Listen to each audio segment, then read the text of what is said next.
The night was darker than usual, heavy clouds rolling across the sky as if hiding the moon's glow from the world below, and rain poured relentlessly, flooding the cracked pavement of a small forgotten street at the edge of town where Daniel lived with his 6-year-old daughter Lily. Daniel was only in his early 30s, but life had carved deeper lines into his face than his age should allow. His eyes carried the weight of sleepless nights, endless worry, and quiet resilience. By day he worked whatever jobs he could find, sometimes fixing roofs, sometimes hauling boxes, sometimes cleaning gutters, anything that earned him a few dollars to keep food on the table and his daughter safe. His house was little more than a creaking wooden structure with peeling paint, a leaky roof, and second-hand furniture, but within those fragile walls, he gave Lily all the love he had, the kind of love that filled gaps money never could. That evening had been particularly exhausting, and Daniel had just finished washing Lily's only good school uniform in a basin, wringing it out carefully so she could wear it the next day. He tucked her into the narrow bed they shared, brushing her golden hair back gently. "Tomorrow will be better, sweetheart," he whispered, even though deep down he had no idea how. Still, he believed it, because fathers had to believe, if only to keep hope alive for their children. Just as he stepped away from her room, the sound of hurried, desperate knocks echoed against the door.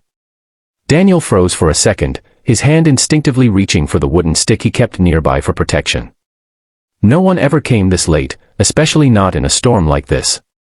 The knocking grew louder, more frantic.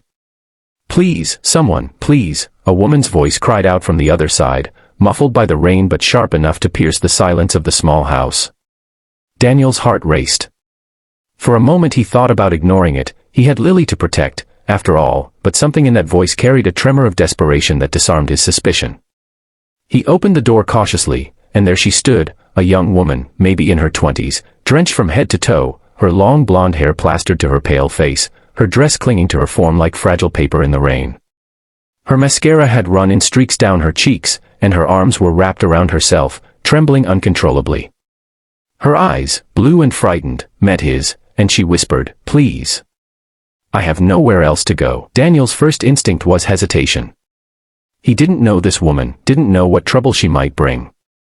He barely had enough food for himself and Lily, let alone a stranger. But when he looked into those eyes, he saw not arrogance or threat, but vulnerability, the same kind he sometimes saw in Lily when she woke from a nightmare and clutched his shirt.